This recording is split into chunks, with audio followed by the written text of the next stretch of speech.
Bună, dragii mei! Bine ați venit la previziunile pentru energia lunii martie. Acestea se aplică pentru toți cei care au ascendentul, soarele și luna în Gemeni.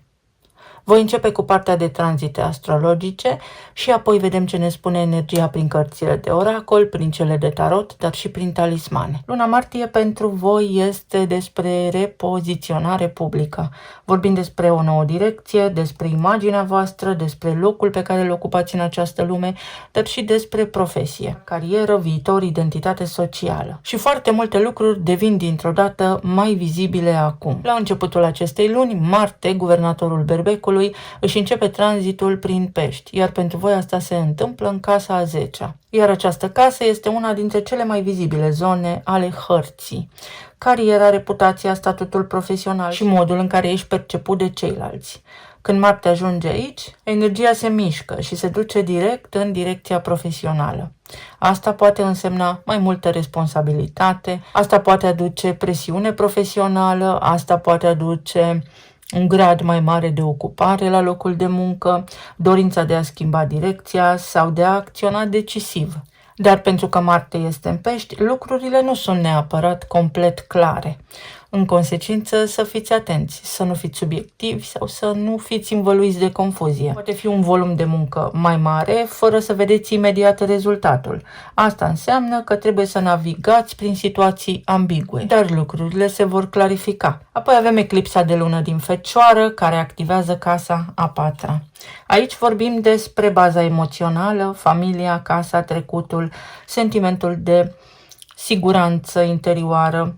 Eclipsa aduce culminări. Cea de lună ne impactează pe noi în mod direct și pot apărea decizii legate de locuință, un loc de muncă și să fie nevoie să vă relocați, tensiuni sau clarificări în familie. Asta înseamnă că s-ar putea să fie nevoie să lucrați mai mult, în consecință mai puțin timp cu familia, sau poate fi vorba despre realizarea că aveți mai multă nevoie de echilibru între viața publică și cea privată, între profesie și familie.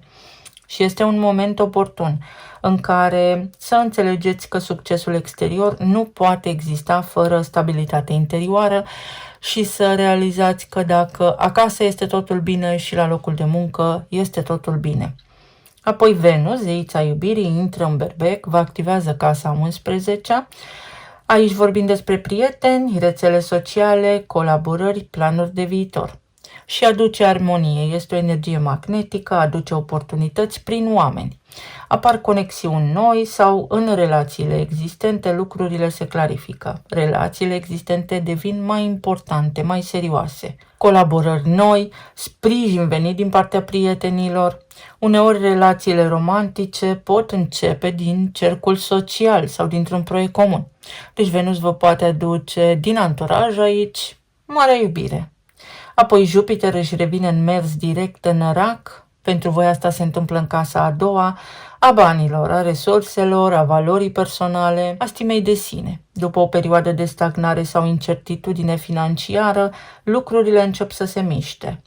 Poate nu brusc, nu deodată, dar apare sentimentul că direcția materială devine mai stabilă. Important este și altceva. Începeți voi, sub o formă sau alta, poate să vă simțiți mai bine în pielea voastră, vă crește stima de sine și poate nu mai acceptați situații unde să investiți mai mult timp decât este cazul sau să dați mai mult decât primiți. Asta înseamnă un preț corect pentru timpul vostru. Și apoi avem luna nouă din Pești. Ne întoarcem în casa a 10-a a profesiei, unde poate începe un nou capitol profesional, un nou loc de muncă, o nouă poziție. Orice lună nouă plantează semințe noi, uneori sub formă de idei, de propuneri, alteori prin schimbarea de direcție. Poate nu se văd rezultate imediate, dar ceva se aliniază cu drumul vostru pe termen lung. Și este momentul în care să vă întrebați sincer ce fel de viață vreți să vă construiți. Nu doar ce loc de muncă vreți, ci să fie ceva care vă aduce și satisfacție personală, profesională, pe termen lung, ideal ar fi. Soarele intră în Berbec, energia se schimbă, ne întoarcem în casa 11-a a viitorului. Energia devine mai socială, mai orientată către viitor, către prieteni, către voie bună. Și începeți să priviți înainte, nu doar la responsabilitățile prezente.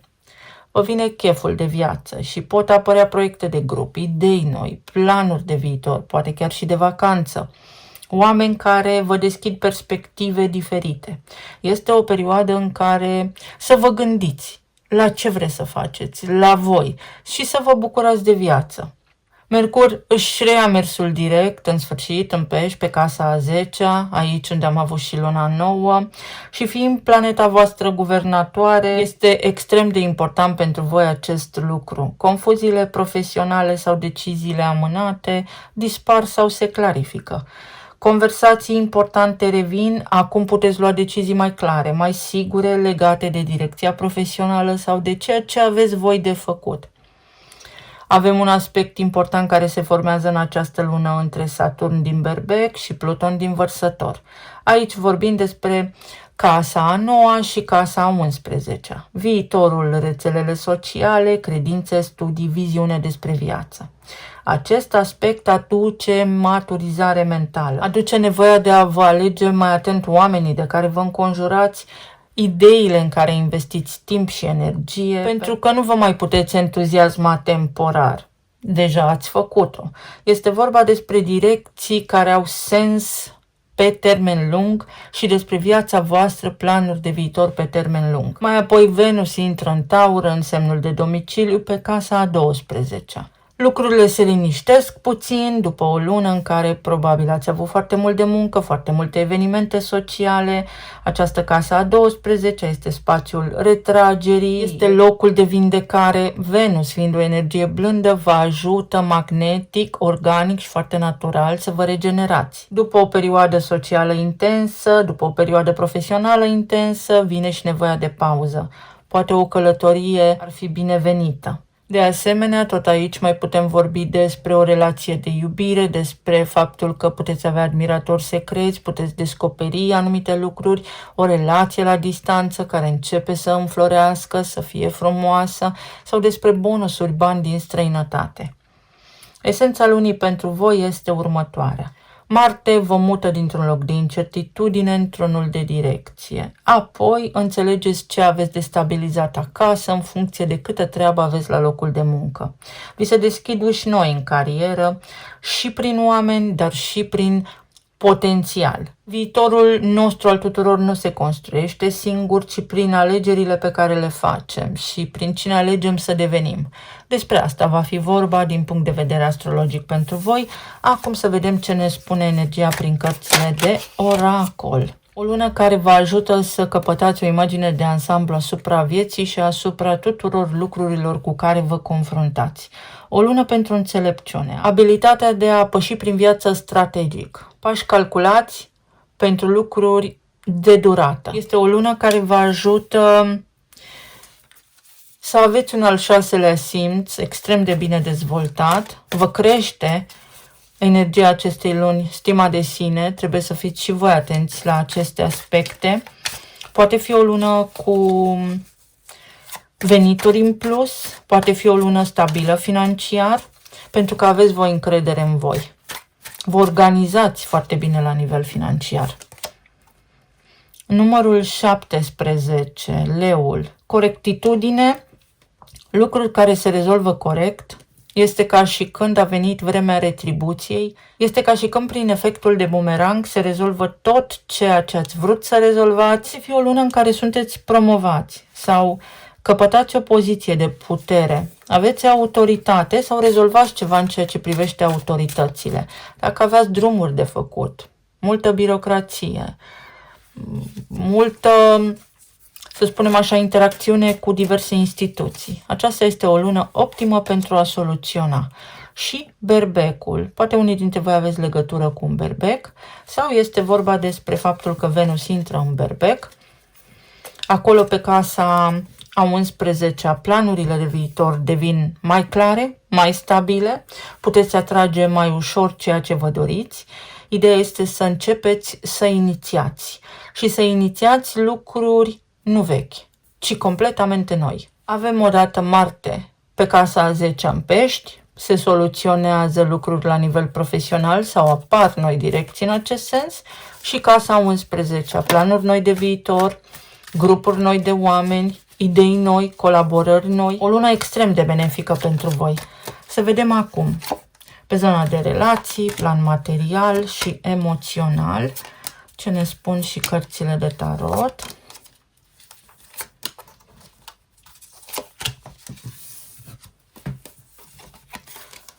Foarte bună energia. La nivel de relație este o lună în care construiți, este o lună în care lucrurile se stabilizează, este o lună în care lăsați deoparte frământările, luptele pentru putere, tristețea, tot ceea ce nu a funcționat. Este o lună în care oamenii pur și simplu se calmează în jurul vostru pentru că vă calmați voi înaintea lor. Asta înseamnă un sistem nervos reglat, asta înseamnă că aveți nevoie de foarte multă odihnă. Pe de altă parte, aici se iau hotărâri importante. Poate fi o căsnicie, poate fi înțelepciune foarte multă, înțelegere reciprocă între voi și partenerul vostru de viață. Mai poate fi vorba despre relațiile 1 la 1 conștiente cu ceilalți, la nivel de afacere. După o perioadă în care poate lucrurile au scârțâit puțin, nu au funcționat în parametrii normali, acum dintr-o dată totul se dezlănțuie pe o pantă ascendentă. Poate fi vorba despre o discuție atât la nivel personal, în relații, cât și profesional, care vă pune într-o poziție corectă. Lucrurile se corectează, lucrurile se ajustează și pe zona de relații și profesional. Depășiți niște provocări în căsnicie, în casă, la locul de muncă. 2 de bâte. Și apare oportunitatea, în urma acestor discuții, să luați niște hotărâri. Exact așa confirmă energia. Planuri noi, să gândiți strategic pe termen lung. Aici avem eremitul, respectiv eclipsa de lună din Fecioară. Poate fi armonie și pace în casa voastră, poate fi o schimbare de locuință, relocare împreună cu familia. Poate fi ceva la nivel de familie care se schimbă și asta aduce liniște. Se instalează pentru marea voastră majoritate liniștea în familie, în cămin, susținere. Este multă susținere aici, un 9 de cupe foarte frumos. O energie care vă învăluie și vă susține pentru ca voi să puteți înflori.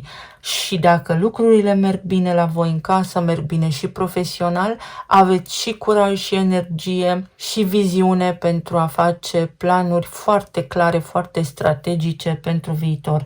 O relație de lungă durată. Pentru unii dintre voi se lămurește ceva în legătură cu relația și cu durata acesteia. Sau poate fi un moment oportun, așa cum am menționat în introducere din tranzite, prin anturajul vostru să cunoașteți pe cineva cu care să intrați într-o relație de lungă durată. La nivel de plan material, și aici foarte bine, aveți îndrăgostiții, magicianul, 6 de bâte și 9 de bâte. După o perioadă îndelungată în care ați făcut voi și treaba celorlalți, după o perioadă îndelungată în care poate lucrurile la nivel financiar nu au stat exact sau întocmai vă doreați voi, acum aveți putere. Încasați și niște bani în plus sau aveți o abilitate excelentă de a gestiona resursele, astfel încât să vă faceți inclusiv și economii.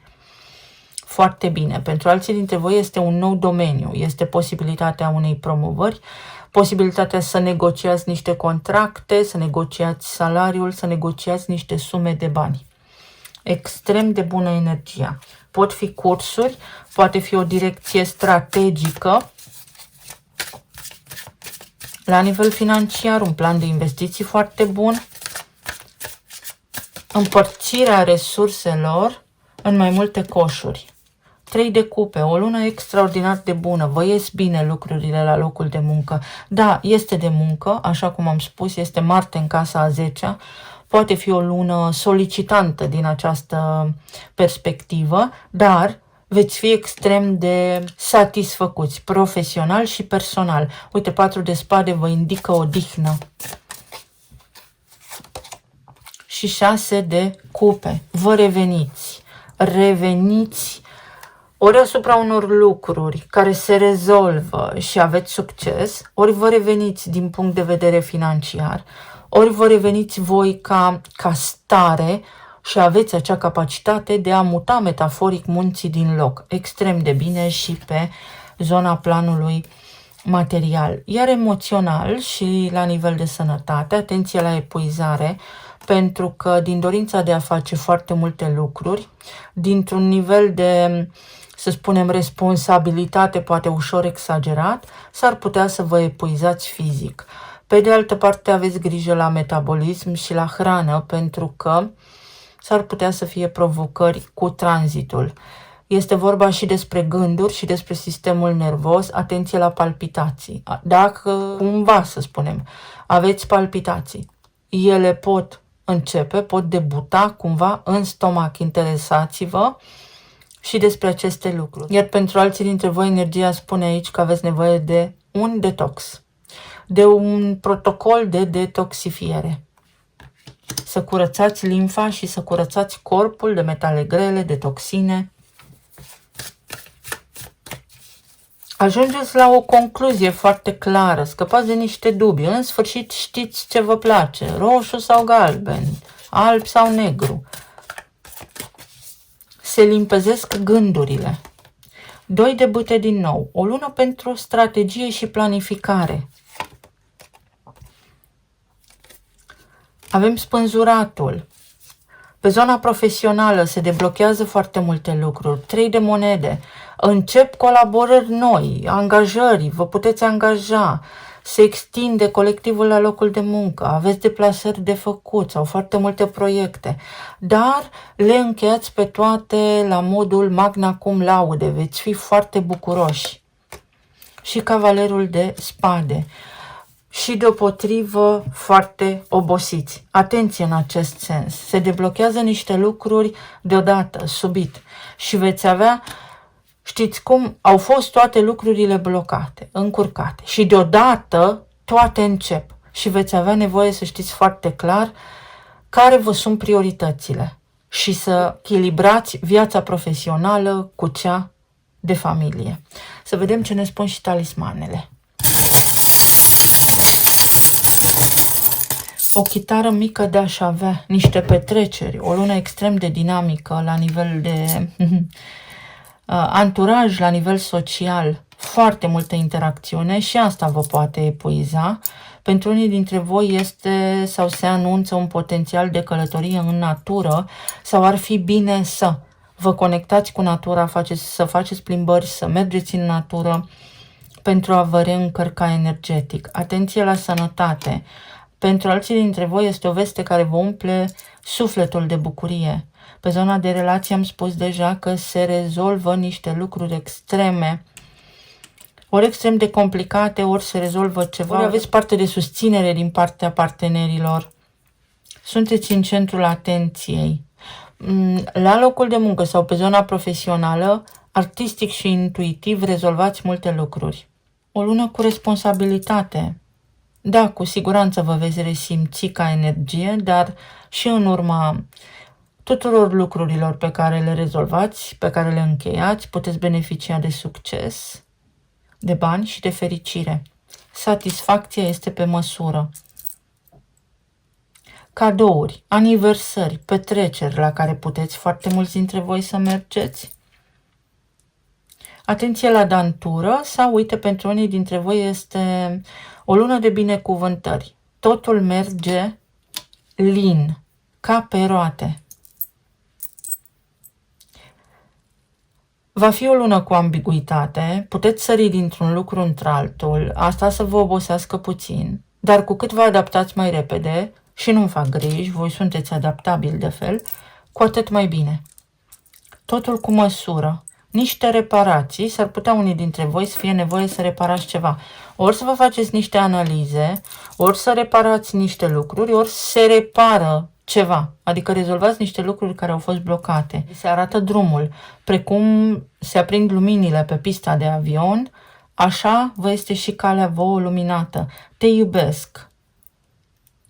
Și un pașaport. Cineva vine să vă vadă sau puteți întâlni pe cineva. Sau relația voastră este stabilă, nu aveți de ce să vă îngrijorați. Aici avem temperanța. Uite, atenție la energie, atenție cât lucrați, atenție câte lucruri faceți, atenție ce consumați. Fie că stați pe telefon, fie că aveți de lucru, fie că investiți energie și timp în oameni care merită sau nu atenția voastră. Să fiți foarte conștienți în această lună. Pentru că este nevoie de echilibru și de foarte multă odihnă. Este o ancoră, lucrurile devin foarte stabile. Inițialele sunt V, S, N, T, O și P. Top. Ajungeți în vârf, ajungeți în top. Prindeți încredere, rezolvați lucruri, sunteți promovați, sunteți omul momentului, omul lunii. De asemenea, da, aveți o capacitate enormă de a face foarte multe lucruri deodată, dar aveți nevoie să prioritizați pentru că nu le puteți face pe toate deodată, să vă epuizați. Un vot de încredere, alegeri peste alegeri, alegeri care să știți că vă trasează o nouă traiectorie pentru viitor. Pentru alții dintre voi, copiii voștri au nevoie de mare atenție din partea voastră. Echilibru, echilibru, echilibru. Un pont. O lună senzațională, să știți că și energetic este compatibilă această lună cu voi. O lună senzațională pentru voi. Nu o lăsați să treacă în zadar pe lângă voi. Va începe. Începe ceva nou.